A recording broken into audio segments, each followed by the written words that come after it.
वाले हैं via Bulandshahr peripheral Delhi Mumbai express. यहाँ से करीब 800 किलोमीटर पड़ेगा जोधपुर। दोस्तों ये दिख रहा है ऊपर जेवर एक्सप्रेस है जो फरीदाबाद खलीलपुर इंटरचेंज पार करके फाइनली अब दिल्ली मुंबई एक्सप्रेस वे पे हम लोग आ गए। सबसे फेमस वो भी NE4 यानी दिल्ली मुंबई एक्सप्रेस वे पे। सफर के दौरान बांदीकुई एक्सप्रेस वे को भी एक्सप्लोर कर लेंगे। हर जगह पे इवन रेस्टोरेंट में भी इन लोगों ने चार्जिंग स्टेशन लगा रखे हैं, क्योंकि मुझे लगता है काफ़ी बढ़िया चीज़ है। लेकिन मैंने आज तक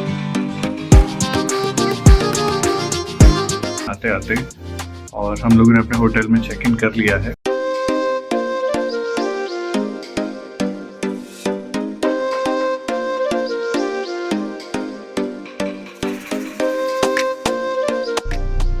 Hey guys, welcome back to our YouTube channel Globetrotter Duo once again। आज है एक और नया दिन और हम निकल चुके हैं एक और नई जर्नी पर। आज हमारी जर्नी होने वाली है अपने होम टाउन यानी अलीगढ़ से जोधपुर के लिए, और उसके बाद हम जाएंगे वहां से जैसलमेर। तो हमारी जर्नी जो होगी वो हमेशा की तरह होगी वाया दिल्ली, और इसकी सारी इन्फॉर्मेशन हम वीडियो में आपको आगे देंगे। तो चलिए शुरू करते हैं।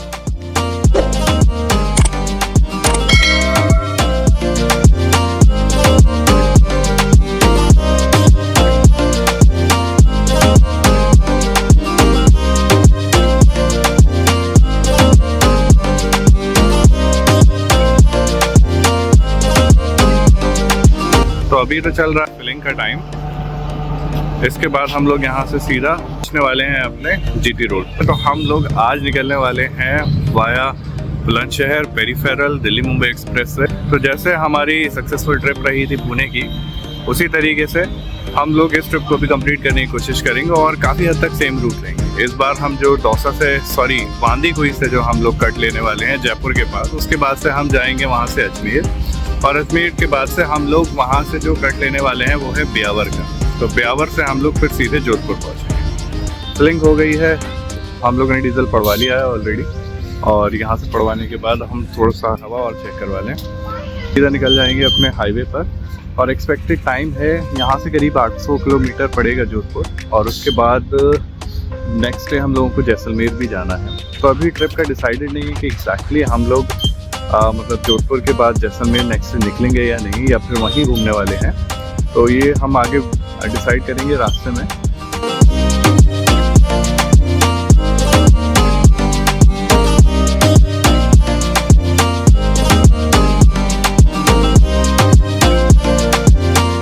इसके बाद अब सीधा हमारा जो रूट है वो कनेक्ट करेगा सोना को खलीलपुर इंटरचेंज से, और वहाँ से फिर हम सीधा पकड़ेंगे बांदीकुई एक्सप्रेस से।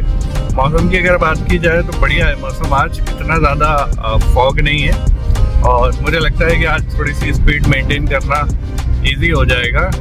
उसके बाद ऐसे भी जयपुर के बाद हम लोगों को मुझे नहीं लगता कि कोई इतना फॉग वगैरह मिलेगा। तो कंटिन्यू करते हैं अपनी जर्नी को। जैसे हम पहले भी डिस्कस कर चुके हैं, दोनों का ही रास्ता बहुत ही ज़्यादा बम्पी है। यहाँ पर 120 किलोमीटर तो दी गई है, लेकिन इसको मेंटेन करना इतना इजी नहीं होता comparatively Delhi Mumbai express way के, क्योंकि वहाँ पर तो 4 या 5 लेन्स हैं। हम लोग भी कोशिश कर ही रहे हैं कि थोड़ा सा जल्द से जल्द इसको कवर अप करें और दिल्ली मुंबई एक्सप्रेस वे पर पहुँचें। दोस्तों ये दिख रहा है ऊपर जेवर एक्सप्रेस वे जो फरीदाबाद और जेवर को कनेक्ट करेगा। ये अपकमिंग एयरपोर्ट है, जिसकी एक्सपेक्टेड टाइमलाइन तो ठीक है, वो अभी खुल जाएगा दिसंबर में, लेकिन किसी टेक्निकल इश्यूज़ और लाइसेंसिंग इश्यूज़ की वजह से अभी तक वो खुल नहीं पाया है। तो ये एशिया का, और नॉट श्योर, शायद एशिया का सबसे बड़ा एयरपोर्ट होने वाला है।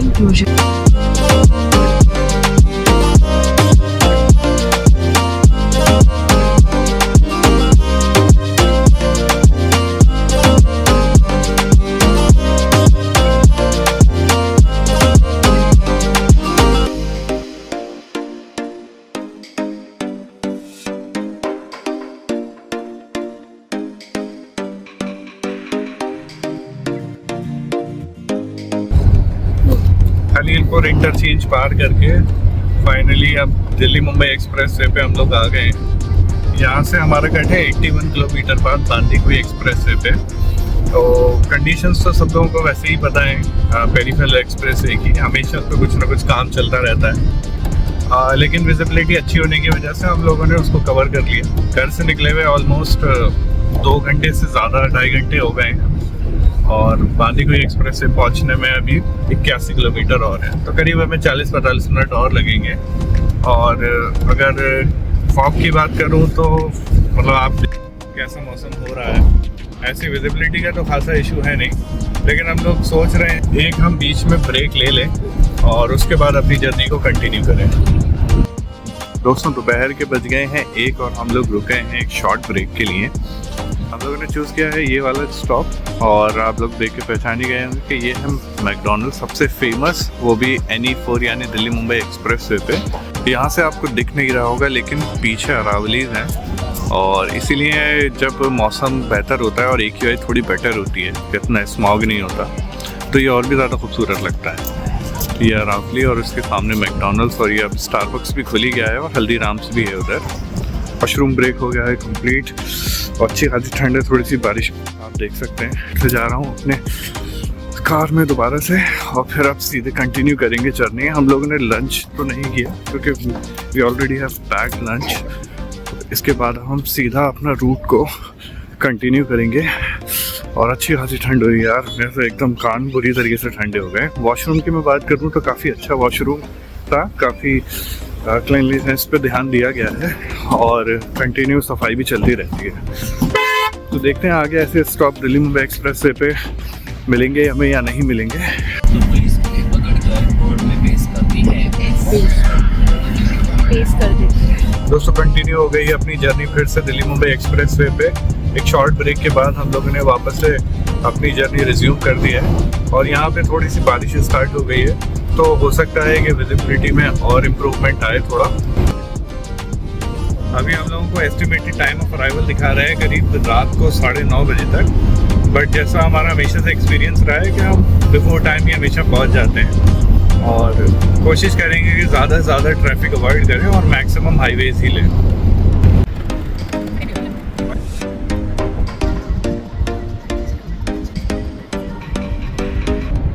दिल्ली मुंबई एक्सप्रेस वे हो गया है ख़त्म और ले लिया है हमने बांदीकुई का स्पर और करंटली अभी हम हैं बांदीकुई एक्सप्रेस वे पे। तो पहली बार है ये जो मैं इस पर ट्रैवल कर रहा हूँ और मुझे इसका बिल्कुल भी आइडिया नहीं है कि इस पर कितने रेस्ट एरियाज अवेलेबल हैं, रोड की कंडीशन कैसी है। तो आज हम लोग इस सफ़र के दौरान बांदीकुई एक्सप्रेस वे को भी एक्सप्लोर कर लेंगे। तो यहाँ से हमें दिखा रहा है कि करीब 40-45 किलोमीटर के बाद हम लोग जयपुर के बाहर कनोटा पे उतर जाएंगे इस एक्सप्रेस वे से। तो होपफुली इसकी तारीफ तो बहुत सुनी है, आज देख भी लेते हैं कि एक्सप्रेस वे कैसा है।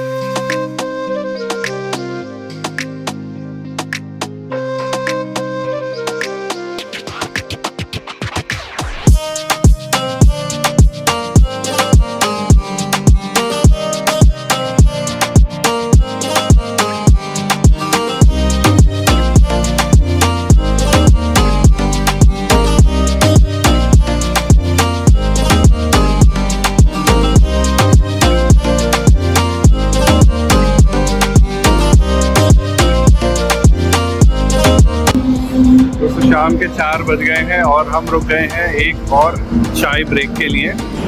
इधर हर जगह पे इवन रेस्टोरेंट में भी इन लोगों ने चार्जिंग स्टेशंस लगा रखे हैं, क्योंकि मुझे लगता है काफ़ी बढ़िया चीज़ है, लेकिन मैंने आज तक कभी यूज़ नहीं किया। मेरे पास कोई EV कार भी नहीं है तो इसका मुझे आइडिया तो नहीं है ये कैसे काम करता है, पर कोई ग्लाइडा ऑल लाइट्स ग्रीन कंपनी का ये है।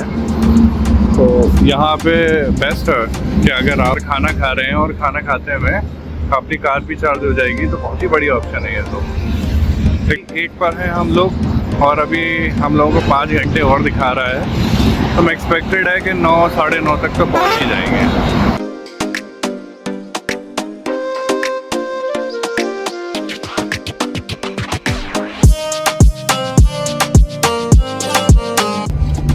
हम लोग अब चल रहे हैं NH48 पर बांदीकुई एक्सप्रेस से आने के बाद, और जहाँ तक है एक्सप्रेस वे के बारे में वो लिटरली वो बहुत ही गज़ब बना हुआ है। इतना तेज़ मैं आज तक कभी भी दौसा से जयपुर नहीं पहुँचा हूँ, क्योंकि जो पुराना रोड था उस पर बहुत ज़्यादा भीड़ रहती है, लेकिन इस एक्सप्रेस वे से मुझे हार्डली 50 मिनट ट्रैवल करने में 20 से 25 मिनट्स लगे और ये डायरेक्टली कनेक्टेड है आउटर रिंग रोड से। तो मैं जयपुर के आउटर रिंग रोड पर ही आ गया डायरेक्ट, और उसके बाद से मैंने सीधा NH48 पकड़ लिया।